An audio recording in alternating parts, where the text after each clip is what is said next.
Hello! Today I'm making a combined Allay XP Farm and Slime Farm, and I wanted something that would be a slime farm, which does also give XP because it's a looting one, but I wanted to be able to just kill silverfish from the Allays to get XP without them needing to be converted. So what I've ended up doing is mashing together a few different aspects of other farms, and the first bit that I'm going to be building is the slime collection and killing chamber, and this is from a snow golem farm by Ep.17, so I'll link that down in the description. I built the snow golem version in a test world and it does work really nicely, but for a couple of reasons I've modified it, and one of the reasons is that I wanted to use Allays for this because I went and got them last episode. And the second reason is that I didn't want to mine a whole load of snow blocks to get the farm started.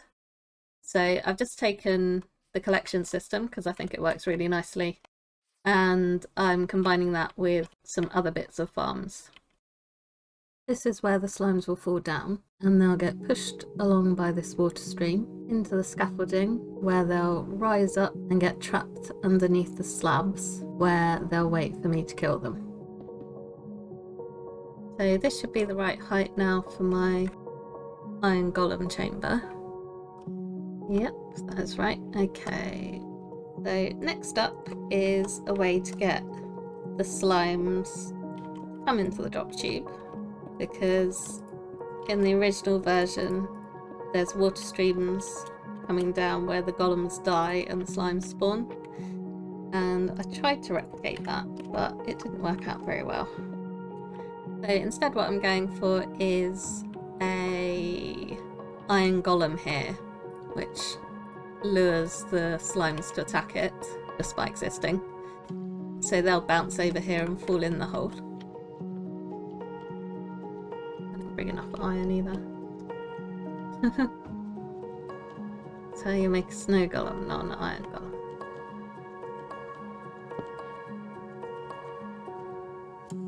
No, you can't get out. You have an important job to do. You have to stay there and protect us from slimes. Next, I've built the platform where the silverfish will die from fall damage and the slimes will spawn. I've chosen mud for the bottom because I'm hoping eventually to integrate a weaving farm into this for string and cobwebs, and I'll use the platform for drop collection. So I'm gonna stick some light here as well. Eventually I'll just swap out some of these blocks for light emitting blocks, but I don't want to risk any mobs spawning here because they would make their way down here, but I don't want to pop down there to kill slimes and then suddenly there's a creeper in my face or something.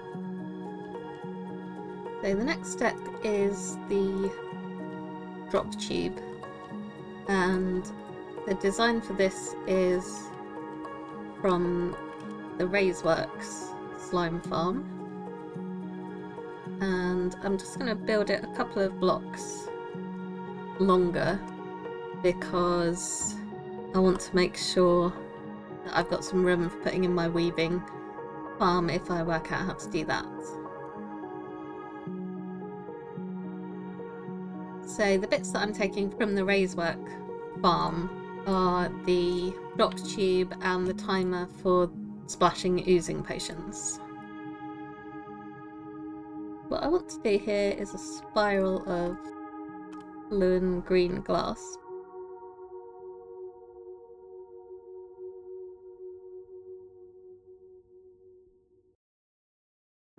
I need some cobwebs for the next stage, so I'm just gonna hop down in the mines.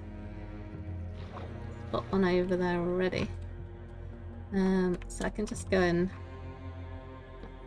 grab a few of those. I need 6 in total. Oh no, not the skeleton. I don't think I want to make that jump. Why don't I have any useful blocks on me? Okay, so the worst that happens there is I fall down into lava and lose all my stuff, so I think I will do the sensible thing and just grab some other blocks. Actually, I've got scaffolding. I can use scaffolding.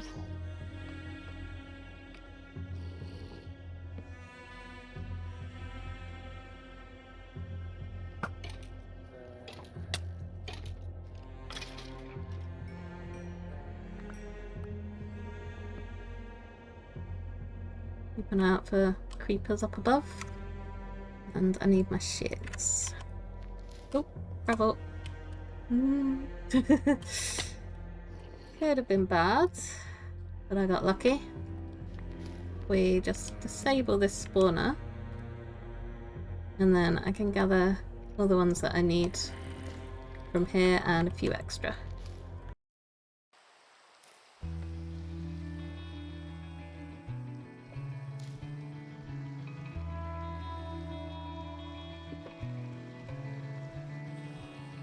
I need to check my orientation now. So the farm's running across this way, so I want one dispenser here.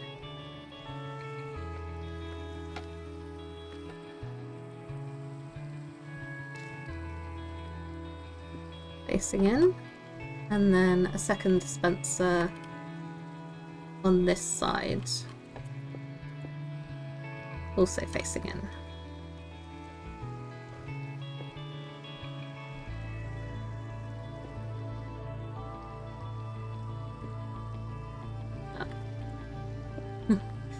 I'm placing these as though they're observers, and that's not the right way to do it, apparently.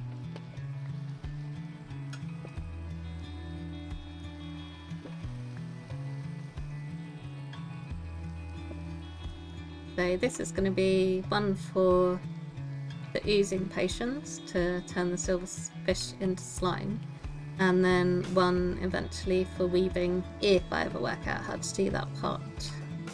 And now I'm going to get all confused with my spiral. Then I need 3 more cobwebs. 2 above the dispensers. I need a solid block, and that's going to be for switching between modes. Although for the time being it's just going to be on oozing mode all the time, because that's the only one that I have got working so far. So I need a sign on that block there. Now I need to hook up some redstone so that I can power the dispensers. These are going to connect to a clock running down on ground level, and I'm going to use repeater locking to decide which side is going to be active at any one time. Oh, don't you dare.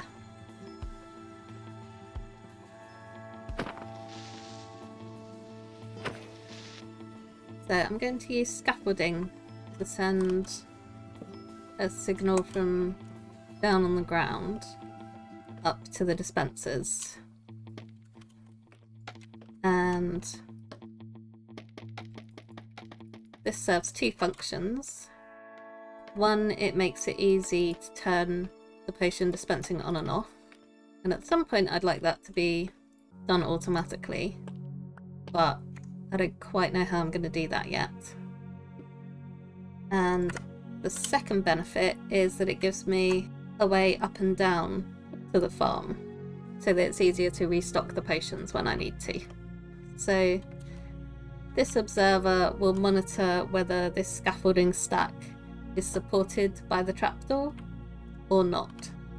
So every time that trapdoor changes state, this observer will send a signal to the dispensers using this redstone line here. And the second part of this circuit is the toggle between slime mode and weaving mode.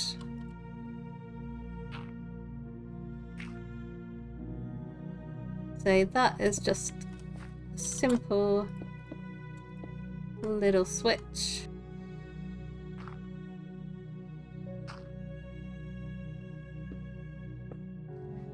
So I need redstone torch there and dust there. And then the final part is a little lever on this block. So with the lever turned off, this repeater is activated, which locks this. So a signal coming through here isn't going to pass through to the dispenser. But this line is open, so it would pass through to that dispenser. If I flick this switch, it changes it over. Okay, slight change of plans. Because when I was testing this out, I used redstone lamps instead of dispensers, and I don't want them powering when I change the switch over, of course. So hopefully I can fix that by swapping those blocks to glass. Let's just see if it clicks when I switch this. Okay, so that solved that problem, because obviously I don't want it shooting off a potion when I'm just trying to change between modes. But you can see up there the redstone signal went through when the block passed by. Let's finish off the timer. I want to put 2 stacks and 20 items in here to give me a minute on the timer. And I'm using double the Razeworks video because mine triggers whenever that block moves back or forward. So it was triggering twice as fast as I want it to. Lastly, I do just want to pop a couple of blocks on here so that it's not gonna suck up any items, but also that does reduce lag a little as well. Eventually I'd like to set it up so that it automatically triggers when I start the silverfish farm, but that's going to be a bit complicated on timing, so I still need to work out how I'm going to do that. So I think next up I will build the silverfish and allay portion of the farm, because I think it's going to be easier building that and then working my way upwards rather than trying to build across and then work my way down. I was going to build the bottom of this out of stone, but luckily I've just realised that would be a really stupid idea, because the silverfish could break through that or infest it, and then I would just have silverfish on the loose in my world, which I don't particularly want. This part of the farm is a design by Impulse SV.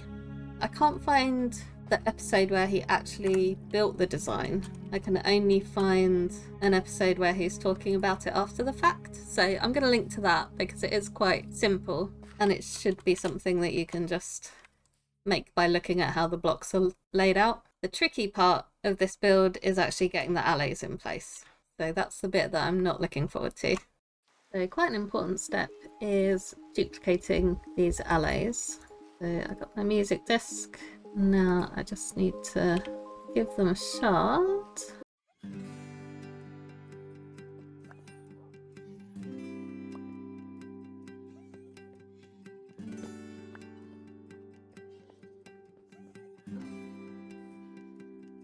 So now I need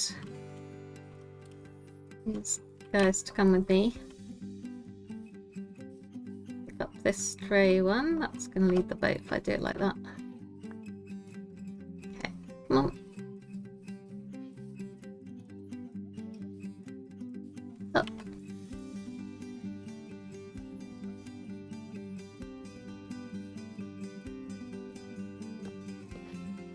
So a campfire there where the allays are going to sit, and then that's got 2 dispensers facing into it, one of which is going to have a water bucket in and the other one going to have a flint and steel. These guys need a full block of space for them to sit in, so there's going to be a top slab there for them. Means I need to get them down here and then trapped.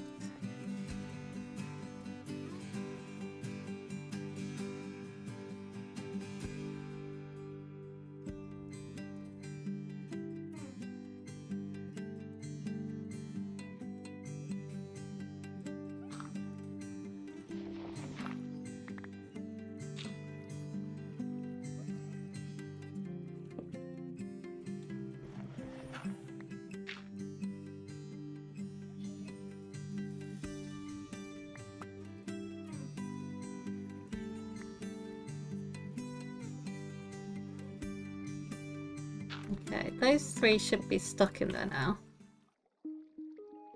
Now back to the task at hand, which is increasing their numbers. Okay, I have built this slightly off. I should have had the front of the farm here. I'm in need of moving these Allays. So, they're over there. Okay, I've lost 2. Which means I've got 4 in there, which is what I was originally planned. So I'm basically back to square one with these. So that block here is where the silverfish are going to get shuffled across, so I need to grab myself some stuff for a water stream. Okay, it is in the right place, so I've just double checked. So I don't have to move all my Allays over again, which I'm very pleased about. So this needs a trapdoor here for holding in the silverfish if I want to run it in XP mode. And I have a redstone lamp here, which doesn't need to be a redstone lamp, but I just think it's good for an indicator as to whether the farm's on or off. But yeah, on is XP mode, and the silverfish will be trapped in here, and then when it's off they can come through to the water column. I think it's time to build up the rest of this chamber. So there's an observer here which is going to trigger this water bucket, and that one is powered by a redstone lamp. Although I actually don't want it to have the water dispensed. By default I want it to be clear. And this one is going to have a block behind it with a button on top to toggle that water bucket. This dispenser is for the infested potions, so they'll splash down onto the Allays. And then I have a cauldron here with an armor stand in it, and that's what I'm going to hit to whack the silverfish. And then iron trapdoors here to let the XP through. I have a hopper here for refilling with a double chest on top. Goods like that. Oops, there I go. And then on this side we're going to have another observer, and this triggers the flint and steel dispenser by a note block, so the poor things are going to get set on fire. But if I go here and click that, it will douse the campfire with water. I might just break that out. I can hop down here, and this observer and note block is going to be for the infested potions, which I currently don't have any of, but I can fix that. Final thing to do, block up that hole, but also put some water in, so that when I get silverfish, they're pushed to this corner. Okay, so if I brew up some infested potions, then I should be able to check that this part of the farm is working. So we turn the fire on, and then we splash them, and then just hit the armor stand. Does you have sweeping edge on this? Yeah. I'm not sure why that's not hitting them. I had a quick look at the farm in my test world, and the only difference I could see is that I was using a composter instead of a cauldron to sit the armor stand in. I have also realised that I need a slime block to make the oozing potion, and I only have 2 slime balls to my name, so I'm going to go to the swamp for the night and hope that I can get some slimes. So I'm just going to sit here and attack them until that potion wears off and see how many levels I get. I think that's the silverfish finished spawning, so let's get those Allays out of their misery. Nice, so I'm up to level 43 now. So that's 20 plus levels, and I didn't start from 0 either. Pretty happy with that, how it's working now. I spent 2 nights running around the swamp with no spawns, and then quite a bit of time down in the caves looking for a slime chunk, and here's the result of that. We've got a tiny little jumper. It's not gonna get me a whole slime block, but it is a start. I hung around for quite a while and that was the only thing I saw, so no luck there. And finally I went back to the swamp and decided to do a bit of covering to see if that would help with the spawn rates.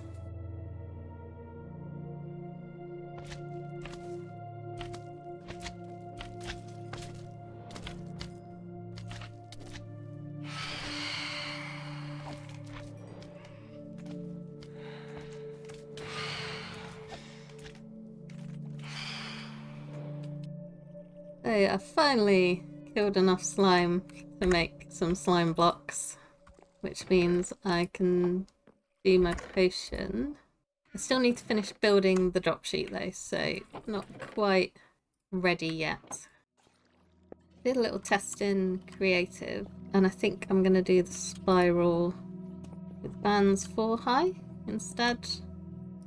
But I'm not going to change that one just yet. I'm gonna sit on it and see how I feel, because I can compare them both together and see which I prefer.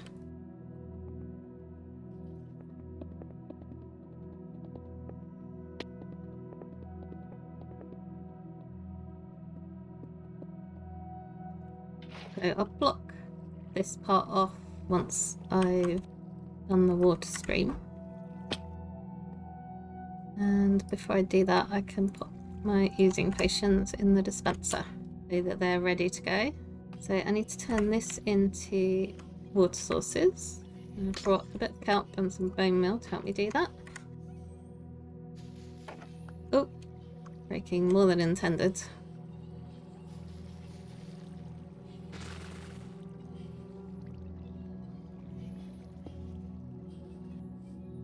Okay, so this time I want that to be open so that the silverfish gets sent up, and it should all be good to go, fingers crossed.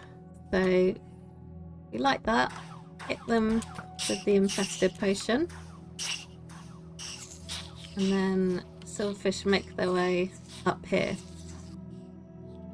Okay, I think that should be good. So that's triggered the first one, and then in a minute it should trigger the second potion for the silverfish that are still coming down the column. We should get some falling down now. Yep, and now we've got all the slime that we could want, and they will collect down here where I can just pick them out. I need to check something because I'm sure they weren't knocking me about in the test world. So I'm just going to kill these until the slime stops coming, and then count up and see how many slime balls we get.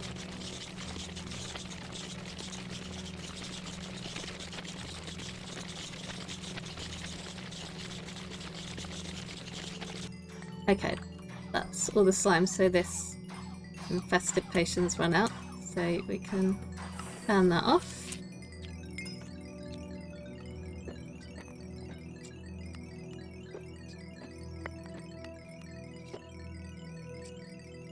So there we go, from that little test. So that's 1 infested potion and 3 oozing potions, and I've got nearly 10 stacks of slime blocks, and still collecting the XP. So I'm going to call that a success. So yeah, one upgrade that I would like to make is to have this only trigger 3 times when I set it off, because otherwise I'm wasting oozing potions. Although, given my haul of slime... Oh, there's more down here. There's a lot more down there. Okay, so that's nearly 12 stacks of slime blocks, in fact. So yeah, I won't have any trouble making oozing potions again. Won't have to spend any more nights in the swamp or in that sorry little slime chunk. But I'd still like to make this as efficient as possible, especially as I don't have a proper blaze farm set up yet. So when I need to restock blaze rods, it's just going to be running to the fortress with fire resist potion on and hoping for the best. Yeah, bullpit's still going. I'm having another go at the farm because I need more slime blocks. No, I think I'm good on slime blocks for quite a while. But what I wanted to check was where to stand so that I'm not getting knocked back by the slimes. And I think if I stand on the wall, then hopefully they won't be able to hit me. Because in my test world, they weren't hitting me. So yeah, I think this is it. If you stand on the wall, then the slimes can't hit me. But if I'm standing slightly off to the side, then they can attack me. But yeah, there's my little combined XP and slime farm. Had a few hiccups on the way, but I'm very pleased with how it's turned out. I can now make as many leads as I want, and got the start of materials to make a wild eater, which will help clearing out the world so that I can continue paving it over.